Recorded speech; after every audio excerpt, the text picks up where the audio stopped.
speech and experience about his experience. So about a year ago, I believe in May 2015, Dan completed a 5,000 kilometre walk from Perth to Bondi. Yeah. And he will talk more about it and why he did that. He's actually part of Sane Australia and was Mental Health Month last month, I believe. This month. This month. And IJK Day was The 8th of September. Yeah. So we tried to get him a couple of weeks ago, but because of public holidays, we couldn't schedule a session in. So he's going to talk about his experience and how he can help in certain situations if we're going through any tough situation. Sweet. Thanks guys for making the time this morning. Because it's not all fun and games. There is a bit of a serious tone to this. But yeah, it should be. You know, you're not going to walk away hopefully in tears and depressed. It should be a decent half an hour. And if anyone's got time at the end or they want to ask me questions, feel free to ask me questions as well. So yeah, really grateful that you guys are here. Thanks, Beck, for getting this organised as well. Really appreciate it. And it's actually worked out really handy that we couldn't do it when we could do it, because today's actually World Mental Health Day, so we actually timed it perfectly. Happy days. I am here to talk about mental health, and as part of that, I'm going to share with you my journey over the last few years. A big part of that, as Beck mentioned, is the walk I did from Perth to Sydney, a project that I titled In Between Drinks for various reasons. But that's not really the main reason why I'm here. The main reason why I'm here is because I want everyone here to do something, or more specifically, not do something. The reason why I'm here today is because I feel like we can all suffer less, and it's within our power not to just help ourselves suffer less, but help the people around us and the people we care about suffer less as well. And I really think knowing this plays a really big part of it. Knowing that whether you succeed or fail, as long as you perceive a problem as a challenge and you perceive that challenge in the right way and you share that problem, you're not just going to be primed to solve that problem and overcome that challenge. It's actually going to make you a better person as well. And it sounds a bit wild. Some of you may implicitly, it's fairly implicit for a lot of people, but some people don't really know this. And it's my mission to kind of make sure that everyone I know, you know, in this extended network, some people I know in this room, it's my mission to make sure everyone knows this through and through to their bones. And it's not just a little theory of mine, it is legit. And I'm going to prove it to you by sharing with you a little story of mine. This story obviously starts with me. Man-child's quite a nice way to put it. Just a bit of a dickhead, quite frankly. A knob, a prop cock. And I wasn't here at the time. I just kind of transitioned from agency to sales, and so I could say being a cock in sales is kind of helpful. But yeah, I was a dickhead. Basically just a guy who steadily, over the course of his life, from his teens, squandered a lot of the gifts that God had basically bestowed on me, and a lot of the opportunities that life had afforded me. And the main reason I squandered them was because of my ego. And I liked ego at the time. Ego felt good. Ego was my friend. Ego made me want to have a sick tan. Ego made me want to go to the gym and work on my rig. I had an 8-pack under there. It was epic, just to show it off as much as I could. It used to make me want to chase chicks, and I did pretty well, you know, here and there. I did all right back in the day. It made me pretty aggressive in my career, made me want to earn loads of money, and you know, did all right with that too at certain stages in my life. It made me want to go parties and like hang out and, you know, field day and get off my face, and go overseas and chase more chicks overseas and get more off my face. And basically made me do all the things that I thought winners should do. But it made me do two things, it helped me with two things more than anything. And those two things were, one, my self-esteem, which it hid really, really well. And that, I guess that poor self-esteem had been caused by childhood trauma. And the best thing it did was put all the blame for my life on other people, namely my parents. All my problems as a child and adult / man-child were all shifted onto mainly my mum. And this is probably isn't the best photo because I still look like a dickhead here and she looks great. But I did vilify my parents throughout most of my adolescence and most of my early adult life. And in hindsight, they weren't really bad people. Now I can say that, but at the time, I did hate them because they made a few bad decisions that really, I guess victims of circumstance, but decisions that really affected me and especially my brother's development into adult life. Anyway, back to the ego thing. So ego kind of reminds me of playing with Lego, and I wanted a Lego analogy in here just because I love Lego. I've got a bag of it under my bed and I play with that on weekends instead of playing with playing with something else. But the way I treat my life, ego made me treat my life kind of the way I play with Lego. So I've got some convenient with me. I'd have like little bricks that I'd build my life out of. So the one brick would be like somewhere to live, a pad, an apartment, somewhere pimping, and somewhere where you can drag chicks back too easily, like Tamarama, on the water, nice view. Obviously renting it, couldn't afford to buy it. Another little brick would probably be like mates, well not really mates, but people I could party with. Another one, I like cars, so I have a nice car. Job's pretty important. You need a way to kind of supplement that lifestyle. Actually, we can call it a career if that's what you do. If you take your job seriously, you call it a career. So that's a career there. Bit of partying, some social life on there. What else have we got? Some hobbies. Mine were maybe drinking, but normal people have hobbies, so we'll put some hobbies on there. And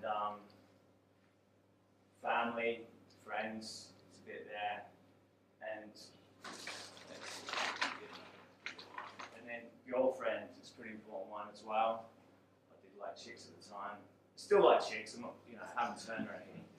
And you end up with this little thing, this little blob of life, and you're like, oh, that's cool, that's kind of my life. But then my ego would go, oh, there's a problem, you've got to change it, you've got to mix something up. Or my ego would just get bored of it. Or I would just, circumstances would change, and ego would go, you've got to smash this up and start again. And I think, oh, I don't want to smash it up, so I try and move stuff around, but then it just get really tricky, like slotting, like I want a new car, and then I can't take that out without moving that bit out, or haven't got enough money to do that. So I just used to smash it up like you do when you play with Lego. I just used to smash it up and start again.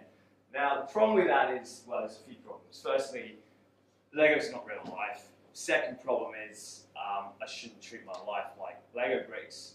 But the third problem is there was actually stuff in here on my third cycle of self-sabotage at about 29. There's stuff in here that I really cherished, really cared about. Especially, where's that girl from Long Gone? That's it. This one I dug.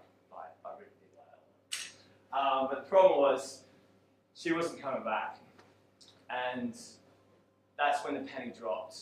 I lost someone I loved, and something really sacred to me. And if I didn't lose the ego, I was going to lose everything I cared about, and basically I was going to ruin my life. Problem was, if I lost the ego, I was obviously going to have to deal with those things it managed for me really well, namely my self-esteem issues and my parental issues. It was a bit of a, how should we say? It was a dilemma. It wasn't an easy decision, but eventually I did make the right decision and decided to sort my shit out. First part of sorting my shit out, I thought, seemed to find out why the things happened that happened when I was young. Seeking causality, it seemed like the first logical step in this path to healing or redemption. So I asked my parents, it seemed like the best place to start, and I went and saw Mum, and it was too traumatic for her to talk about. It was like an explosion of tears, and it's like, why are you bringing this up? Rah, rah, rah. I went and saw Dad, and he hadn't been sober for about 15 years, so that was a waste of time as well. So I really hit a brick wall before it even started. I was like, God, where am I going to go with this? I can't even sort it out. And I found out that I realised that there was only one other place to look, and that was kind of within myself. And so that journey within myself over about 18 months took me on a weird and wonderful external physical journey around the world as well. And I learned meditation and yoga and did all these retreats and went to various places around North and South America and ended up in the Amazon at one point with a shamanic local tribe, a Shipibo tribe, and tried ayahuasca and did a lot of psychotropics over that year, basically, which was fun at times. There was moments when I was like, this is rad, but generally it wasn't recreational. It was like maybe 2% recreational. It was 98% I was there to heal, and everyone else I met on that journey, give or take, there was 99% who were there for the same reasons as well. And I learned a lot about myself. It was an amazing 18 months, and I genuinely started to see the world in a different way and treat people in a different way as well. But when it came to solving that problem and came to finding out why those things happen, I realized it's just a myth. When it comes to your life and your emotions, trying to find causality is just a blame game. It was either going to be me, my mum, or my dad's fault. And where was that going to get me? I just had to let it go and just forgive. And so I did. I literally came home.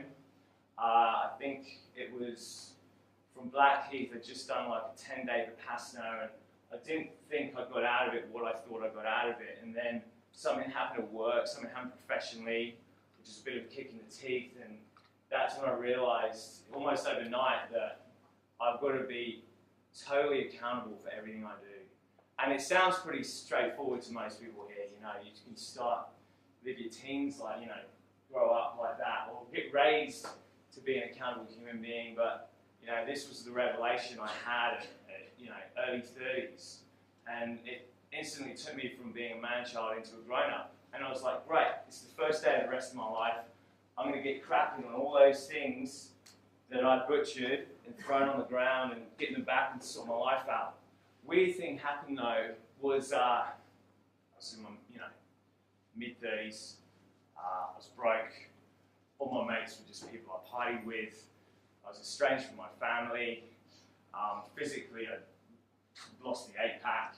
I lost the girl I loved. On paper, I was looking pretty damn shocking, looking terrible. And we've all got our own definitions of success and failure.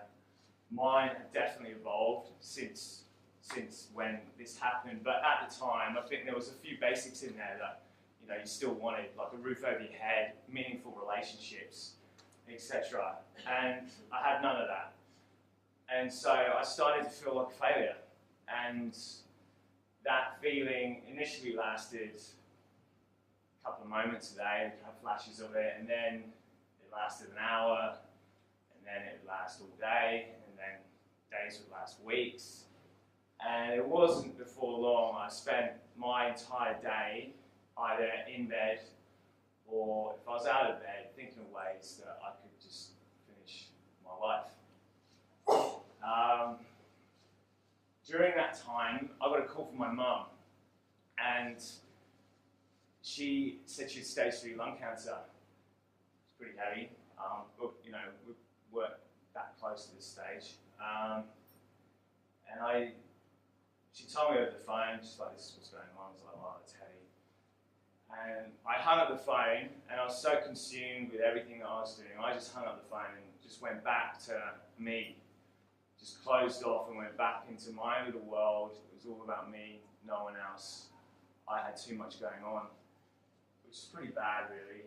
But a year later, my mum called again, and she didn't tell me that she'd already had a surgery. She was just about to face a second surgery to take out the rest of the lung. She didn't tell me she'd been on chemo the whole year, and she was going to be pretty much on chemo for the rest of the foreseeable future.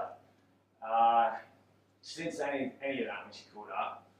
We'd spoken here and there briefly, but she phoned and said, I miss you. That's all she said. It's the first thing she said. And my mum's never said that to me. And I'm sure most of you, I hope that a lot of you have better relationships with your parents than what I did. But for her to say something like that, I knew it was really hard for her. She was quite a hard woman.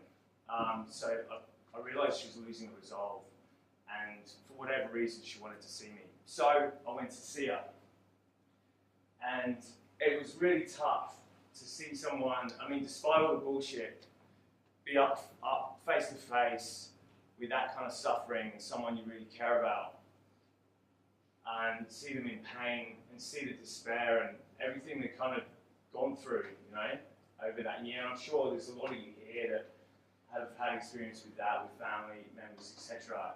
It's tough. It's really, really tough.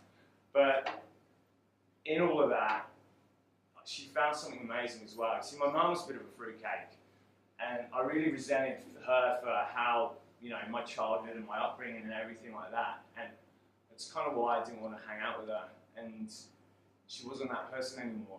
It all gone.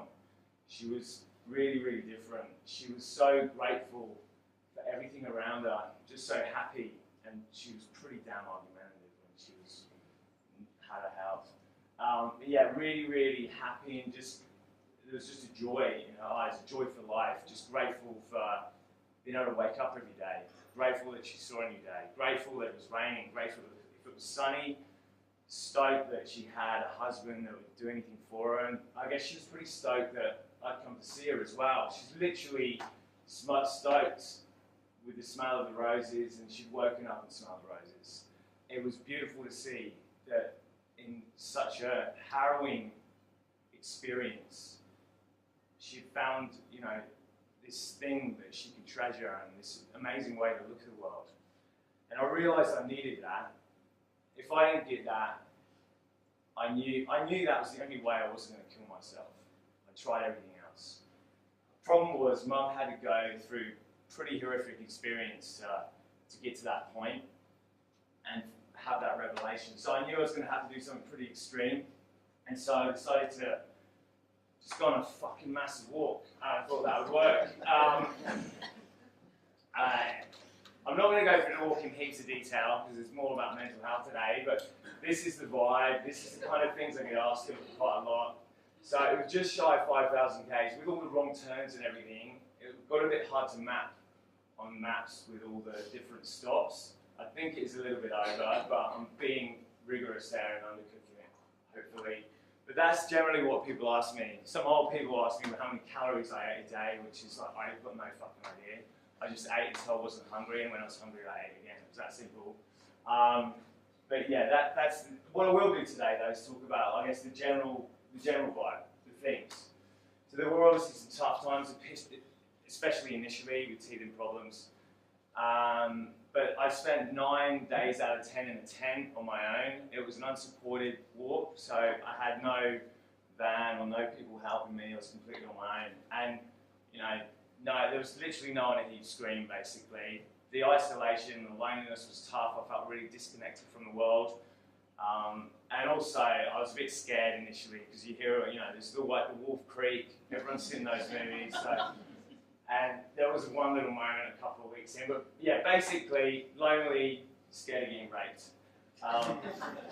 The other thing that was really tough, you can't really see it up there, but there was a lot of flies. Imagine a few people in here would have visited WA, and hands up if you've been to West Australia, Perth. Hands up if you've been like down in Margaret River or around there in summer. Yeah, so there's a few flies, it gets pretty annoying. It gets exponentially worse the further inland you go, and I don't know why WA is so bad. As soon as I crossed the border in South Australia, it was less of a headache for some reason. But yeah, flies, worst, head fuck. Another bit of a, I shouldn't say the F word, but yeah, another thing that was tough was stuff going wrong. And invariably, things went wrong every day, particularly for the first half of the trip. And it was really hard to manage. You could do all the planning in the world. I didn't do any planning for this trip really, except for a couple of weeks prior. I bought a couple of those UVD maps, I can't remember what they were called. Bad move. Anyway, should have been more prepared, but yeah, there was a lot going wrong. And I guess it's just a different level of intensity, you know, like stuff goes wrong at work. I'm sure you've heard about, you know, people doing much more glamorous things than just the walk, but yeah, it is a different level of intensity. You know, sometimes you're going hungry, you're running out of water, things break down. Best case scenario, you trip hands. Worst case, But there were some good times as well. One of the best times was a lot of the discoveries I made on the road. One of my favourites, and one of the things that I had a bit of an enduring relationship with, was ants.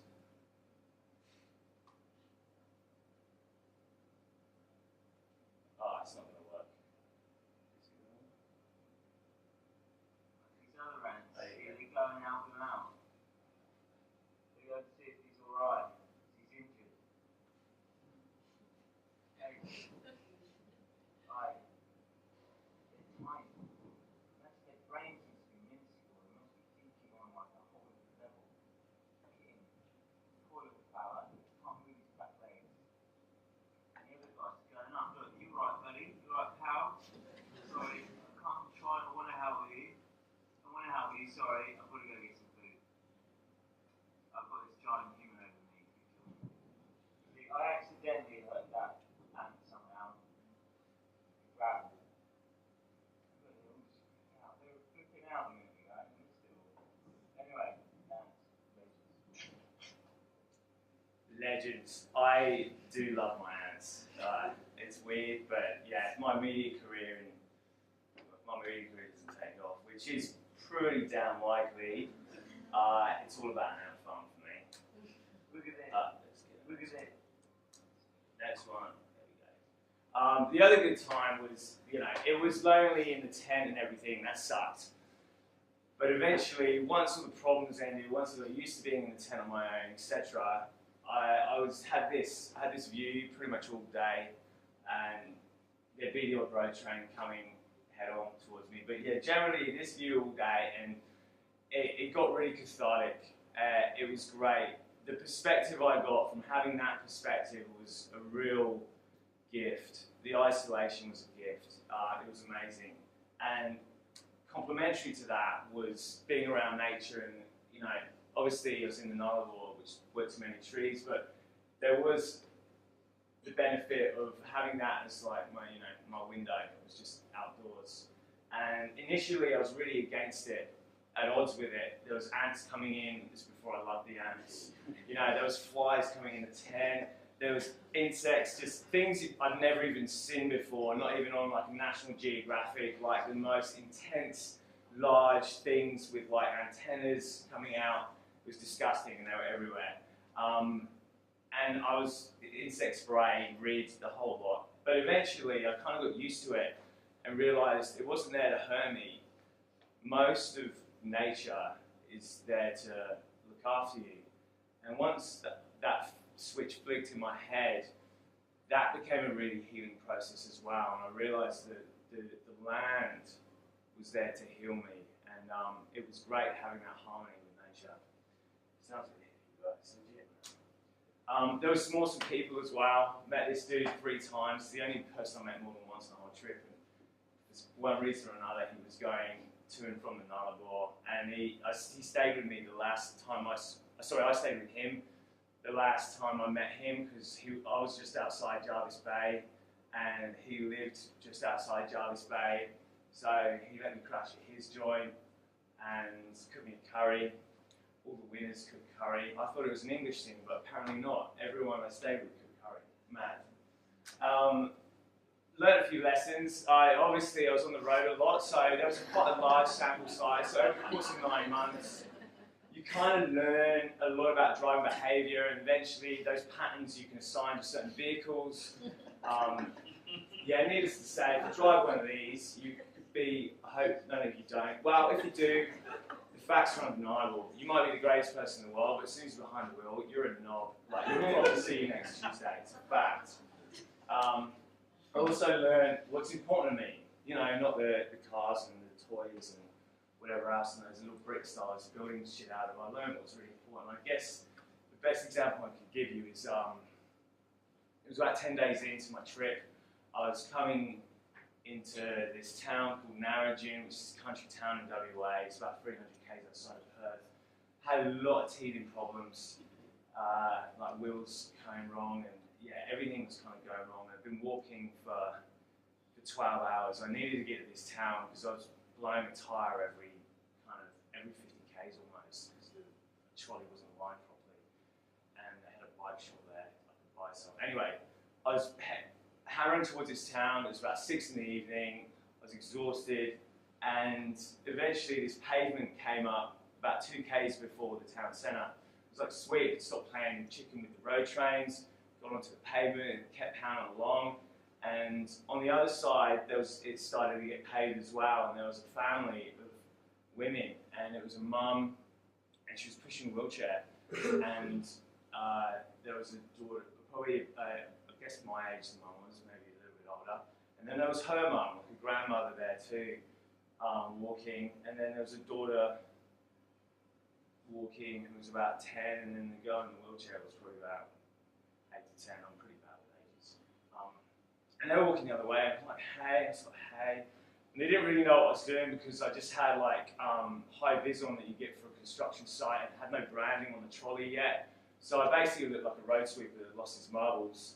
I'm like, hey, cool. And got to town like 15 minutes later after really hammering to try and get there before the sunset. And I heard a shout, and it was a weekend in the country town, so it was tumbleweed, there was no one there. And I looked around, and it was the family of women that followed me for the last couple of k's the other way. And the little girl, the mum pushed the little girl that was in the wheelchair, pushed her up to me, and she said, I'm really proud of you. You're doing a good thing. And I'd certainly never heard that in my professional life. I was pretty blown away by that. And then she held out her hand, and she had some church money, just like silvers and stuff in her hand. And I was like, oh, this is great. It's going to a really good cause, for sane mental health and cancer. And she had let, not much more hair on her head than this, like she was sick. And she said, no, just buy yourself something nice. It's for you. And I was pretty blown away by that. The fact that someone clearly suffering saw a cry for help in someone else, and still had the strength to give something of themselves to someone else. That's pretty amazing. So the real deal, connection to the real. For me anyway, that's what's important. I realised that really touched me. So when I got to the finish line, when I crossed that finish line, a few people came out of the woodwork. Some people knew actually rolled up there as well. It was quite fun. And the big realisation, everyone asked me, like, what's the one thing, what's the one big takeout from the whole thing? The lesson, big lesson. And I guess I crossed that finish line with a sense of self-esteem that I've never had before. I actually achieved something half decent, which was nice. But the real big thing was I realised that, those things I didn't think I had, like those people that turned up there, people that I hadn't seen for a long time, some family members as well, made me realise that I really did have everything I cherished. The only thing that really mattered to me, if I was throwing this stuff away, it didn't matter to me. And that connection was all around me, and I didn't give it the respect it deserved, and I didn't really see it because I was just being too selfish to see it. And that's when I realised that my problem wasn't my suicidal ideation, my parental issues, my self-esteem, my basket case of career, my lack of money, my lack of chick. My real problem was just a lack of gratitude. That was my truth. I just needed to be grateful. And I use gratitude now. I apply it to all the problems I face, all the challenges that I face. That's my technique. And it primes me for success, and it enables me to share those challenges as well and use the people around me, which is really, really handy because a fair bit's happened since March when I did the walk like a year and a half ago. I nearly lost my hand at a party. It was kind of funny, and then I squirted everyone with blood, and they were like, ugh. I spent a few days in hospital. I was in a cast for 3 months, but shit happens, which is fine. I got abducted. I got a little dungeon, prison thing on there, because I went to Shanghai on a school trip and got abducted, which was nice, and it wasn't at the time, it sucked, but it ended up up turning into a pretty funny story, the Shanghai sex dungeon story. And the other big thing that happened at the start of this year was I found a lump on my testicle and pretty quickly got told that I had testicular cancer and had my nut chopped off, and I finished chemo about 6 weeks ago, 8 weeks ago. And, you know, my mum, she's got weeks to live. So it's been, to say it's been easy would be a lie. It's been tough. It's been really tough. Physically, I mean, I've lost a nut. I've lost some feeling in my hand from losing, you know, from cutting myself and trying to open a wine bottle in a really funky way. I've lost sensation in my other hand because of the chemo. Lost a lot of lung function. Lost the hair, obviously. It's growing back now, but physically it's been not too bad. And mentally it's been okay because I've had really good people around me this time, and I've had the gratitude and the respect to give those connections and use those connections the right way. And that's what you do. When you're grateful for what you have, you use it. And it was a lot easier this time. So it's pretty clear we need our mates. And I guess as part of mental health, it's kind of why I'm here, to kind of tell everyone and tell you guys that, you know, we do need each other, and like, you don't let people do it alone. Anyone who is doing it alone, I don't know who you are, and maybe other people, the people around you and the people close to you might not know who you are either. But what I can say is just don't try and be a hero. Like when I get asked, what's my motivation for doing the walk? How do you do it? It's just such an amazing thing. It was an amazing thing, really. I had the right motivation. Well, I kind of had the wrong motivation. I was either going to do that walk and finish it trying and die trying, or I was going to kill myself. Now, that's not brave. That's just fucking dumb. Like, what would have been really brave is just putting my hand up and saying I had a problem. And similarly, don't wait for a sign. Like, fortunately, I managed to manifest all that energy and those feelings I had into something fairly positive and do a walk. And then as soon as people saw that, they were like, wow, this guy had a problem I didn't even realise. You know, don't wait for something like that, because if you wait and you've got a mate that you don't know about and you're not sure about, just be a mate, because otherwise it could be too late.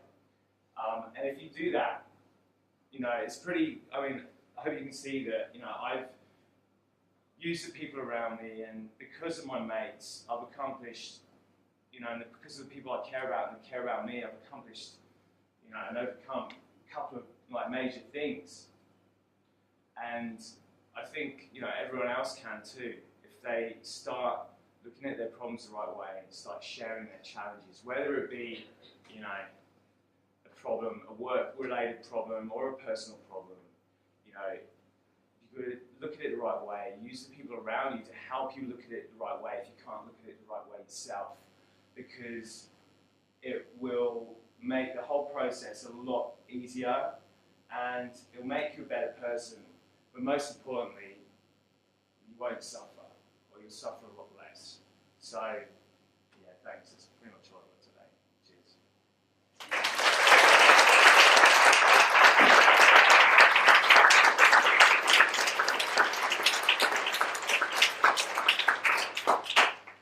If there's anyone who's got questions, feel free if you've got time.